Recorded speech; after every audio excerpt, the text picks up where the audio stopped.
À tous et à toutes, bonjour ou bonsoir et bienvenue dans la chaîne Mon Testament. Ce sera l'histoire de mon mariage. Donc l'épisode 2, je l'ai intitulé Le début de mon cauchemar. Donc un petit rappel, bon, donc cette chaîne, c'est la troisième étape de mon projet durant 2025. Et à la fin de l'année, je vais écrire un livre à ce sujet. Le pourquoi de tout ce projet, je voudrais bien qu'il y ait une prise de conscience des personnes et des autorités sur la machiavélie conjugale. Et mon histoire, je considère que c'est un cas d'école. Donc cette série-là, ce sera consacré aux faits et n'empêche que, quand l'occasion se présente, des petits conseils pratiques pour sauver les éventuelles victimes. Donc il y a deux chaînes, comme je vous ai dit, une arabophone en dialecte marocain et l'autre en français, pour voir s'il y a des intéressés.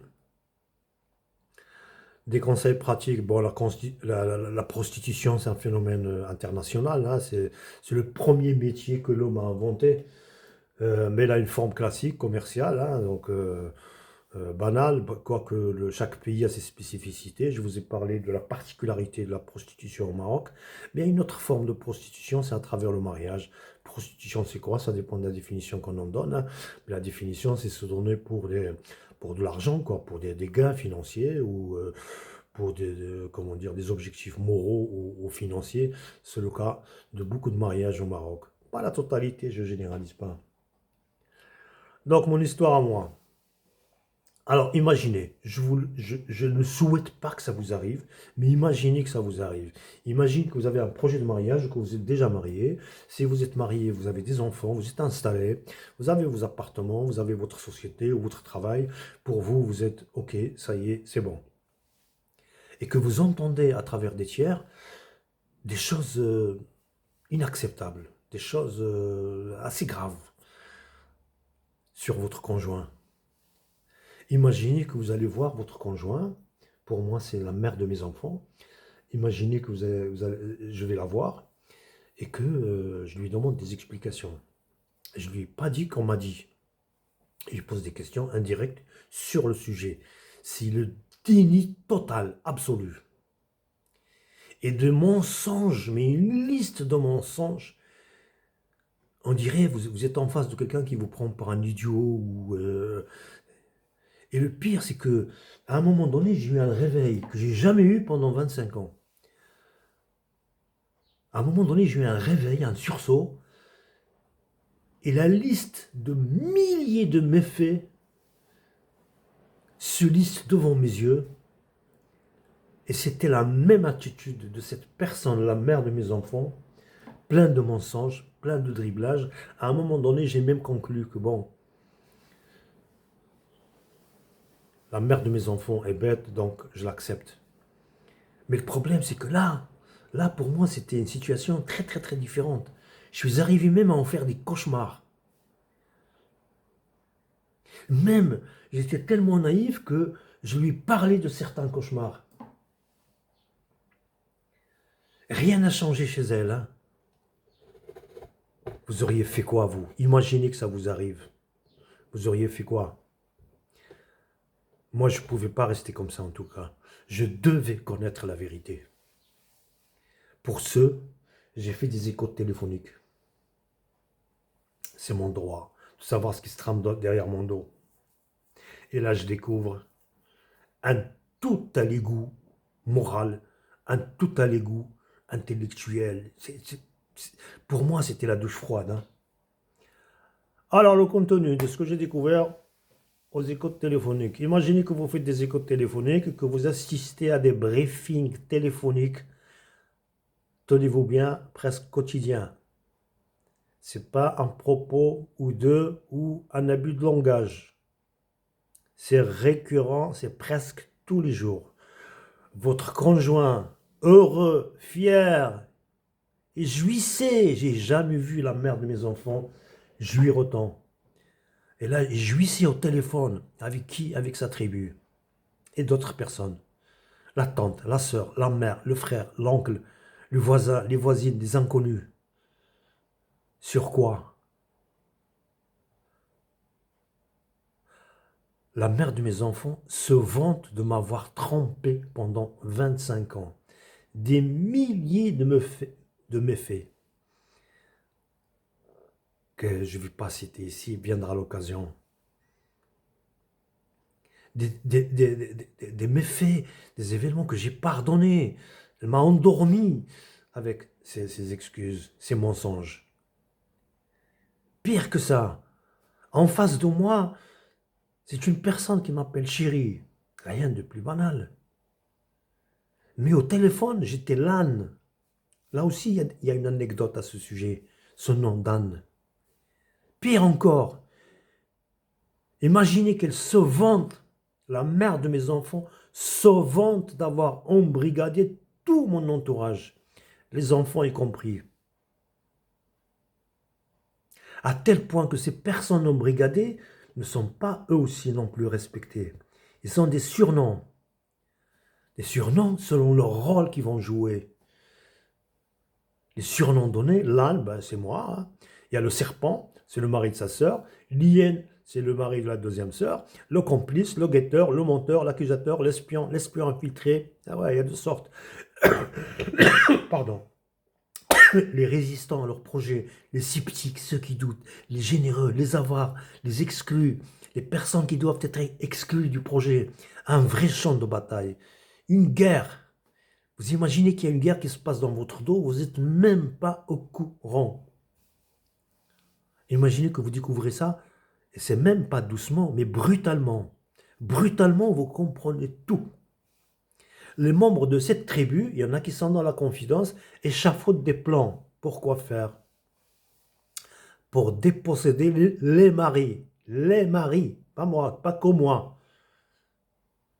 Et les autres maris aussi. Il y en a qui se sont fait avoir, il y en a que j'ai avertis qui ont minimisé leurs dégâts, etc.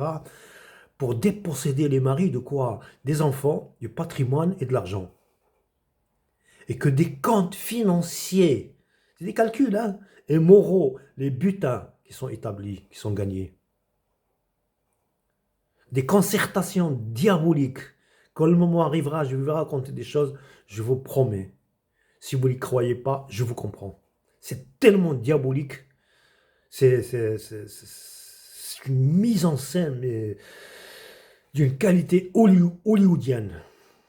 Et échafauder des plans A, B et C pour manipuler les enfants et tout l'entourage. Tous les moments supposés être agréables dans une famille, que moi j'ai vécu comme ça, qui devraient être vécus comme ça, sont des guet-apens. J'en suis à combien? À 8 minutes, ça va. Donc, par exemple, j'ai organisé un voyage au Maroc dans un camping-car avec toute la famille, tous les enfants, on voulait prendre les grands-parents, etc. Bon, il y avait un budget. Pour moi, c'était un moment à passer en vacances en famille. Eh bien, ce voyage, il a mal tourné. Je n'ai pas le temps pour détailler. Je n'avais pas compris à l'époque. Maintenant, ils s'en vantent. J'ai zappé le Maroc. J'ai organisé un autre voyage à travers l'Europe avec mes enfants. Lui aussi, il a tourné court. Ça a été voulu. J'apprends que ça a été voulu. Vous imaginez un peu? Tous ces détails, ces sujets, je vais les reprendre dans mes extraits et aussi dans les 30 chapitres de mon livre que je vais coéditer. Alors imaginez, je ne vous le souhaite pas, imaginez que vous découvrez ça, que vous comprenez finalement 25 ans de méfaits ininterrompus. Quand j'ai appris ça, je faisais attention, mais c'est une personne franchement... Des fabulations, des mensonges du matin au soir. Vous auriez fait quoi, vous, si ça vous arrive? Jusqu'à maintenant, je suis toujours naïf. Je me suis réveillé, oui, mais je n'ai pas encore tout compris. Pour moi, c'était incroyable. Hein. Alors, qu'est-ce que j'ai fait, moi? Dans ma grande naïveté, j'ai essayé encore de raisonner la mère de différentes façons pendant 4 ans. Ah ouais, je suis là, hein, c'est normal. Premièrement, j'ai commencé par la morale. C'est de la raisonner. Euh, Quand l'occasion se présente, j'ai des anecdotes plus ou moins drôles. Toutes mes anecdotes là, vous pouvez en rire ou en pleurer. Ça dépend après, bon, chacun son attitude. Alors la morale n'a pas pris. J'ai essayé d'organiser ça différemment. À travers des sorties, des cadeaux. Là aussi, il y a des anecdotes. J'ai essayé de faire des promesses plus ou moins vraies. Pourquoi tout ça? Je voudrais la mettre à l'aise. Dans quel but? Je voulais que d'elle-même, qu'elle vienne me dire, je me suis trompé, c'est pas bien ce que j'ai fait, parce que détruire une famille, 6 enfants, 25 ans de mariage, c'est pas facile. On aurait pu divorcer, et j'avais des occasions de divorcer, plusieurs fois. Mais je suis tellement con, trop bon, trop con. J'ai beaucoup pardonné.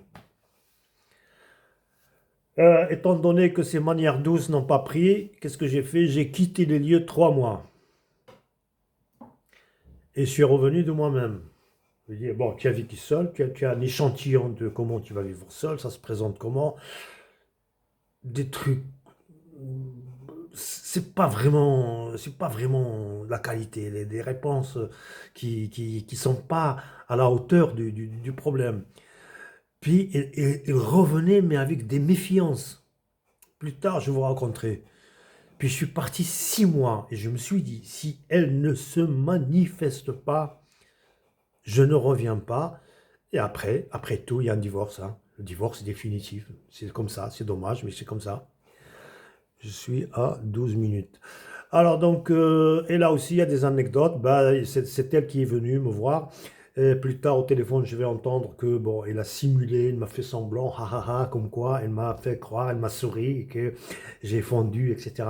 Et surtout, pour les enfants. Avec les enfants, elle a joué avec moi aussi, dans la mesure où elle m'appelle pour les enfants, elle me fait intervenir dans des situations conflictuelles qu'elle n'a pas su résoudre.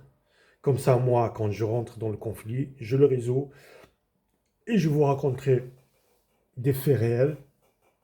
Je passe pour le méchant. Quand j'interviens, que je résous de la façon la plus appropriée, je deviens méchant. Elle utilise ça pour m'éloigner de mes enfants. Et jusqu'à là, tenez-vous bien, les briefings téléphoniques continuent. J'ai essayé une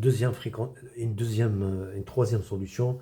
Je me suis pris à ces fréquentations. Là aussi, il y a des anecdotes qui vont se retourner contre moi. Tout ce que j'ai fait avec elle se retourne contre moi. Alors, ça vous arrive. Vous auriez fait quoi? La suite dans l'épisode 3. Quand vous décelez le conseil, hein, quand vous décelez des gens, il faut les déceler déjà. Le mieux, c'est de déceler assez tôt, hein, parce que plus vous attendez, plus les dégâts sont importants. Partez, partez, partez. Je vous le dis par expérience, la sécurité sociale elle-même vous le dit. Quand vous décelez une ambiance de soumission chimique, parce que c'est de la soumission, ça. Les gris-gris, les Marocains sont connus. La sécurité sociale a intérêt à aller consulter ces gens-là. Ils ont beaucoup de conseils à lui donner.